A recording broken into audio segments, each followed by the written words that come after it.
શું છે કે estimate alpha and beta by the method of maximum likelihood estimator based on a random sample of size n from gamma distribution with PDF f x comma alpha beta is equals to 1 upon gamma alpha upon beta raised to alpha e raised to minus alpha x upon beta into x raised to alpha minus 1.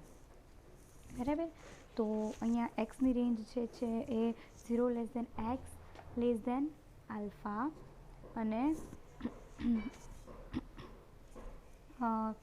Alpha બીટાની range આપેલી છે બંને greater than 0 બરાબર અને equal to 0 એલ્સવેર. આ ડિસ્ટ્રીબ્યુશનમાં તમે જોવો છો પીડીએફ એ ઉપરથી ખબર પડે કે બે પેરામીટર અનનોન પેરામીટર આલ્ફા અને બીટા બરાબર. એટલે મેક્સિમમ લાઇકલીહુડ એસ્ટિમેટર આપણે બંને માટે ફાઇન્ડ આઉટ કરવાનો છે.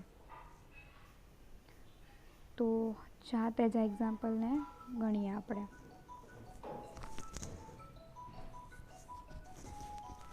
તો પહેલાં તો આપણને ખબર છે એમાં આપણે પહેલાં લખશું કે here sample space is a script x. આપણે સ્ક્રિપ્ટ એક્સને ડિફાઇન કરશું.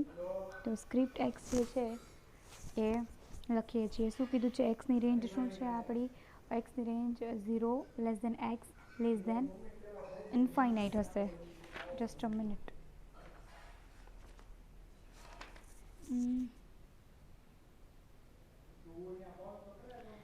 એક્સની રેન્જ લખવાની 0 ટુ ઇન્ફાઇનાઇટ. ઓકે.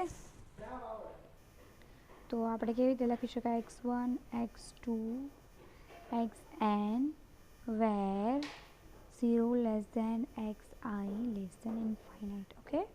અને આપણે જોઈએ છે આપણો લખશું પછી કે આપણું પેરામીટર સ્પેસ એને કહીએ છીએ ઓમેગા. તો પેરામીટર સ્પેસ આપણી પાસે બે પેરામીટર છે અત્યારે, એટલે આલ્ફા અને બીટા. વેર આલ્ફા શું છે? આલ્ફાની રેન્જ છે આલ્ફા ઇઝ ગ્રેટર દેન 0 અને સાથે જ બીટા પણ છે. આલ્ફા એન્ડ બીટા બોથ આપણા ગ્રેટર દેન 0 છે. બરાબર.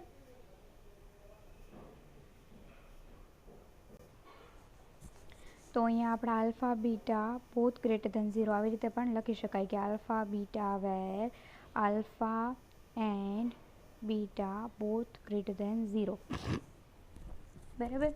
તો સ્ક્રિપ્ટ એક્સ એ શું હોય કે આપણું જે રેન્ડમ વેરિયેબલ હોય, અહીંયા રેન્ડમ વેરિયેબલ આપણો એક્સ છે. તો સ્ક્રિપ્ટ એક્સ જે હોય એ આપણા એક્સની રેન્જ હોય. બરાબર. અને ઓમેગા શું હોય? આપણા જે પેરામીટર હોય એની રેન્જ હોય. એના સૌથી મોટા સેટ છે આ બંને. આ આપણા રેન્ડમ વેરિયેબલ માટેનો, આ આપણા અનનોન પેરામીટર્સ માટેનો. ઓકે. તો હવે શું કરશું? હવે આપણે પહેલાં તો કીધું છે કે લાઇકલીહુડ ફંક્શન ફાઇન્ડ આઉટ કરવાનું. બરાબર. તો લાઇકલીહુડ ફંક્શન ફાઇન્ડ આઉટ કરવા પહેલાં હું એફ એક્સ આલ્ફા બીટા લખી દઉં અહીંયા, એટલે આપણને ખબર પડે. 1 upon gamma alpha upon beta raised to alpha e race to minus alpha x upon beta x race to alpha minus 1. Okay. આ છે આપણું એફ એક્સ આલ્ફા બીટા. હવે પહેલાં તો લાઇકલીહુડ ફંક્શન આપણે ફાઇન્ડ આઉટ કરશું. લાઇકલીહુડ ફંક્શન કેવી રીતે લખી શકાય? Likelihood function is continuous product I is running from 1 to n f x I alpha beta. બરાબર. તો હવે આ કેવી રીતે લખશું? 1 upon gamma alpha upon beta raised to alpha e race to minus alpha x upon beta, અહીંયા x1 raised to alpha minus 1 into કરીને x N સુધી જશે. એક્સ એનનો સ્ટેપ ક્યાં લખીશ? અહીંયા ઉપર લખી દઉં છું. બરાબર. એફ એક્સ આલ્ફા બીટા છે એની જગ્યાએ આ સ્ટેપ અહીંયા કન્ટિન્યુ કરીશ, કારણ કે જગ્યા નથી મારી પાસે. એટલે સમજી લેજો તમે લોકો કે આ સ્ટેપ જે છે અહીંયા કન્ટિન્યુ, અહીંયા થઈ જશે એક્સ એન, અહીંયા પણ થઈ જશે એક્સ એન. વચ્ચેનું સ્ટેપ પણ જવા દઉં છું.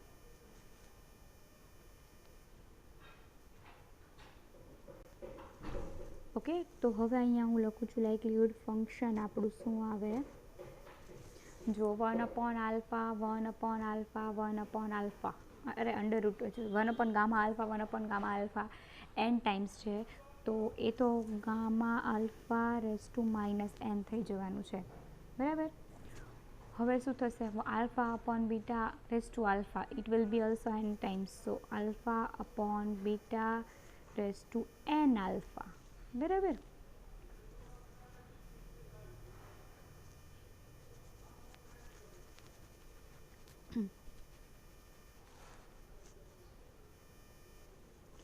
અને અહીંયા શું થશે કહું, ઈ raised to minus alpha x1 upon beta x2 upon beta એ બધું જ આવશે પ્લસમાં. તો એને કઈ રીતે લખી શકાય એ જોઈએ પહેલાં તો આપણે.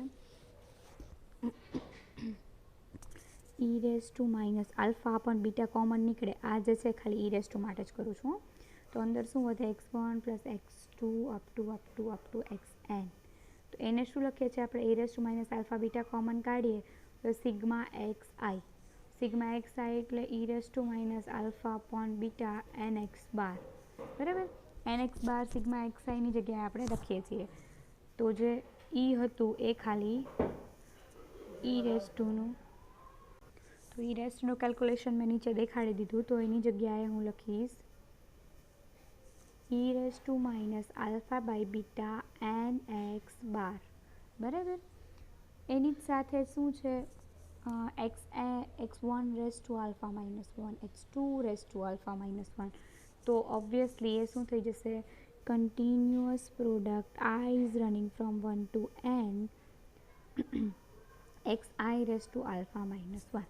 ઓકે, તો આ છે આપણું લાઇકલીહુડ ફંક્શન જે હું બીજા પેજ પર લખું છું.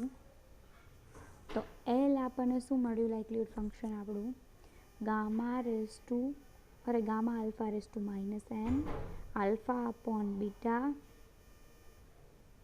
રેસ ટુ n આલ્ફા, પછી શું હતું, e raised to minus alpha by beta into n x bar, એની સાથે continuous product i is running from 1 to n x i raised to alpha minus 1. આ છે આલ્ફા માઇનસ 1. ઓકે, હવે એની પછી શું કરીએ છીએ આપણે, લોગ લઈએ છીએ. અહીંયા આપણી પાસે બે અનનોન પેરામીટર, સો બે વખત આપણે જે ડેરિવેશન કરીએ છીએ પેલું ડિફરન્સિએશન એ બે વખત કરવાનું છે. તો બસ જે છે લોગ એલ સુધી તો એઝ ઇટ ઇઝ સેમ જ રહેશે. પછી જે વસ્તુનો ફેરફાર થશે, એક વખત આલ્ફાની સાપેક્ષે ડેરિવેશન લેશું, બીજી વખત બીટા સાથે લેશું, બરાબર. એટલે એવી રીતે આપણને આપણો આલ્ફા અને બીટા ભાઈ મળી જાય. પહેલાં તો અહીંયા શું કરવું પડશે, લોગ લેવો પડશે ને, તો લોગ લઈએ છીએ. ધ્યાન રાખજો અહીંયા, કારણ કે લોગવાળો સ્ટેપ જે છે હું ડાયરેક્ટ લખું છું, માઇનસ n આગળ આવી જશે લોગ ગામા આલ્ફા, બરાબર, પ્લસ n આલ્ફા આગળ આવી જશે log alpha by beta as it is રાખું છું, એમાં કોઈ જ ફેરફાર કરવાનો નથી, પ્લસ નહીં minus alpha by beta N x bar, કારણ કે લોગ ઈ બેઝ ઈ હોય આ 1 થઈ જાય છે, એટલે એને હું લખતી નથી અહીંયા, રાઈટ. નેક્સ્ટ જોઈએ છીએ કન્ટિન્યુઅસ પ્રોડક્ટ છે x raise to alpha minus 1 વાળી, બરાબર. તો આલ્ફા માઇનસ 1 જે છે એ આગળ આવી જશે, લોગ જે છે એ કન્ટિન્યુઅસ પ્રોડક્ટ એક્સ આઈનો રહેવાનો છે. આને એઝ ઇટ ઇઝ રાખીએ છીએ, કારણ કે આની જે છે એ લોગ એક્સઆઈ જે છે એની આપણને બહુ કંઈ ખાસ એવી જરૂર પડવાની નથી અત્યારે, એટલે આ સ્ટેપ જે છે મને ના પડશે આપણને જરૂર, બરાબર. તો કન્ટિન્યુઅસ પ્રોડક્ટ જે છે આપણને ખબર છે કે લોગની સાથે જાય તો શું થઈ જાય, સિગ્મા થઈ જાય. તો તમારે એક સ્ટેપ વધારીને લખવાનું છે, તમારે નેક્સ્ટ સ્ટેપમાં લખવાનું છે, હું અહીંયા રફ કરી નાખું છું, alpha minus 1 as it is રાખું છું. લોગની અંદર જે છે ગુણાકાર હોય એનો સરવાળો થઈ જાય, તો આ છે summation log X I. Okay, આ મળ્યું આપણને log L minus N log gamma alpha plus N alpha log alpha by beta minus alpha by beta N x bar plus alpha minus 1 sigma log X I. Okay, આગળ જોઈએ. હવે હું આ step જવા દઉં છું, કારણ કે આપણે હવે ડેરિવેશન જ કરવાના છે. અહીંયા લોગ એલને એઝ ઇટ ઇઝ રાખું છું. હવે શું કરશું, પહેલાં આપણે બીટાની સાપેક્ષે વિકલન કરીએ છીએ. આલ્ફા જે છે એને કોન્સ્ટન્ટ રાખીએ છીએ, બીટાની સાપેક્ષે વિકલન કરીએ છીએ. ઓકે, તો આ થશે D log L upon D beta is equals two, આ સ્ટેપમાં બીટાવાળું કંઈ છે જ નહીં તો 0 થઈ જશે, પ્લસ અહીંયા ધ્યાન રાખજો કારણ કે ડાયરેક્ટ સ્ટેપ લખવાની છું. Log n alpha as it is છે, લોગ આલ્ફા બાય બીટા જે છે 1/θ થાય એટલે એ થઈ જાય બીટા બાય આલ્ફા. અને હવે આલ્ફા બાય બીટાનું જ મારે વિકલન કરવાનું છે, તો એ થશે -1/β². એ આપણે ઘણીવાર જોયું છે, બીટાને ઉપર આવે એટલે બીટા -1 થાય, -1 આગળ આવે -1 -2 થાય, પછી β² જે છે બીટાને નીચે લઈ લો થઈ જાય β². બરાબર. અને હવે હજી એક આ સ્ટેપમાં બીટા છે, રાઈટ, આ વાળા સ્ટેપમાં. તો એમાં શું કરશું આપણે, -nx જે છે એ એઝ ઇટ ઇઝ રહેશે, આલ્ફા પણ એમ નામ રહેશે, આલ્ફા nx 1/β જે છે એનું વિકલન થાય -1/β², એટલે માઇનસ થઈ જશે પ્લસ, અને અહીં થઈ જશે β². ઓકે, તો આ જે છે મને મળ્યું log L d log L upon d beta. હવે આ વાળું છે એ હું બાજુ નેક્સ્ટ ડેરિવેશન આપણે આગળ સ્લાઇડમાં હું કરું છું, કારણ કે હજી અહીંયા આપણે આલ્ફા માટે log L ની જરૂર પડવાની છે. બરાબર. તો અહીંયા હું ઇઝ ઇક્વલ્સ ટુ 0 જે કરીએ છીએ ને એ સ્ટેપ ડાયરેક્ટ લખું છું. શું છે ઈ સ્ટેપ કંઈક આવું હતું, એન આલ્ફા બીટા હતું અપોન આલ્ફા -1/β²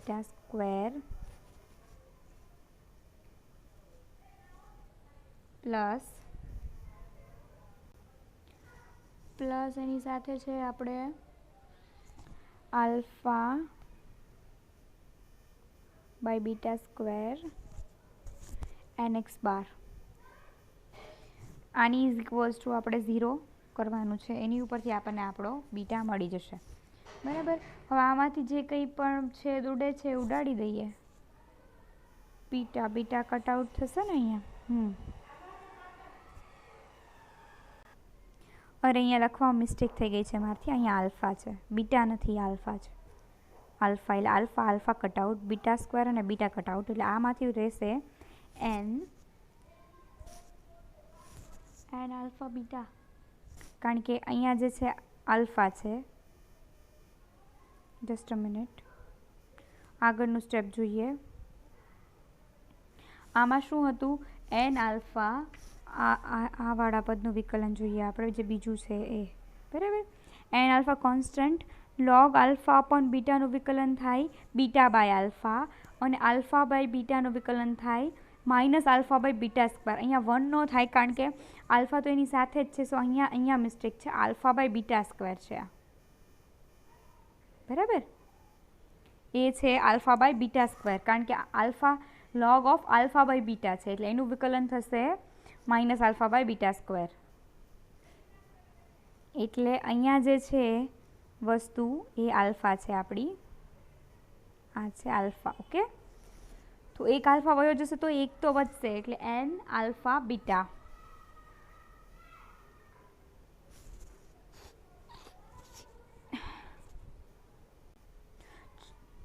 ચલો અહીંયા આપણે એક કામ કરીએ, બીટાને આપણે કરતા બનાવવાનો છે ને, એટલે બીટા જે છે આને ઉડાડતા નથી આપણે, એઝ ઇટ ઇઝ લખીએ તો શું થાય છે જોઈએ, -n આલ્ફા બીટા અપોન β² હોય. બરાબર.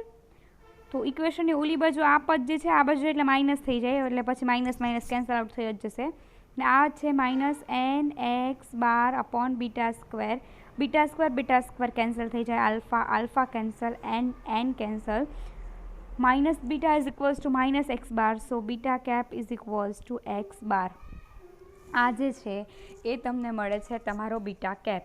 બરાબર. એટલે એક એસ્ટિમેટર આપણને મળી ગયું છે આપણો બીટા કેપ. આમાં બીજો પણ અનનોન એસ્ટિમેટર છે આલ્ફા. તો હવે અહીંયા સુધીનું એક્ઝામ્પલ જે છે એ મેં કાઉન્ટ કરાવ્યું છે. નેક્સ્ટ જે છે આલ્ફા તમારે જાતે ગણવાનો છે. બરાબર. શું કરશો, આલ્ફાની સાપેક્ષે વિકલન કરી નાખવાનું, એની ઇક્વલ ટુ 0 કરી નાખવાનું, એટલે 2 એસ્ટિમેટર 2 ઇક્વેશન એની ઉપરથી મળી જશે તમને. એટલે બહુ ઇઝી છે. હવે આલ્ફાની અત્યારે કેમ આપણે બીટાની સાપેક્ષે વિકલન કરીએ, એ રીતે તમે આલ્ફાની સાપેક્ષે કરશો. ઓકે, એટલે તમને ઇઝીલી મળી જશે. નેક્સ્ટ લેક્ચરમાં મને આન્સર હું તમને લોકોને પૂછીશ. ડિફિકલ્ટી હોય તો મેસેજ કરી દેજો, તો નેક્સ્ટ લેક્ચરમાં આનાથી આગળ કરાવી દઈશ. પણ આજના લેક્ચરમાં આટલો એક્ઝામ્પલ રાખીએ છીએ.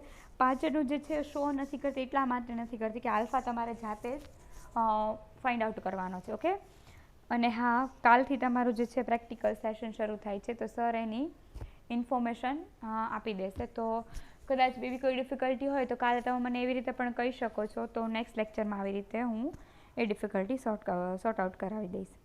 અને લોગવાળું હજી કોઈ ઘણા લોકો એવું કહે છે કે પેલું પ્રેક્ટિકલ 1 હતો એમાં જે લાસ્ટ એક્ઝામ્પલ આપણે જોયો તો લોગવાળો, એનો આન્સર નથી આવતો.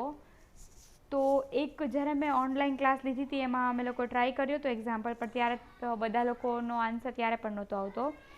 આન્સર સેમ છે, મેં જે તમને કીધો છે એ જ આન્સર આવે છે, એમાં કોઈ પણ જાતનો ચેન્જ નથી. તમે ક્યાં ભૂલ કરો છો, ફરીથી કહું છું, કેલ્સીમાં તમે લોગ લેવામાં ભૂલ કરો છો. ઈના બેઝનો લોગ હોય ને એને નેચરલ લોગ કહેવાય, એટલે એલએન. તમારે લોગની સ્વિચ નથી દબાવવાની, એલએન. ઓકે, એલએનથી તમારે કેલ્ક્યુલેશન કરવાનું છે. કે તમારા સાયન્ટિફિક કેલ્સીમાં તમે એલએન મૂકશો અને એનાથી જે આખું કેલ્ક્યુલેશન કરશો તો તમારે લોકોને જે સાચો જવાબ છે એ આવી જશે. ઓકે, તો એવી રીતે ટ્રાય કરજો. છતાં એ નહીં થાય તો પછી આપણે જોઈ લેશું કે એને કેવી રીતે કરવો છે. બરાબર, તો બસ આજનો લેક્ચર અહીંયા પૂરો કરીએ. ફરીથી યાદ કરાવી દો, હોમવર્કમાં આલ્ફા જે છે એ તમારે ફાઇન્ડ આઉટ કરવાનો છે.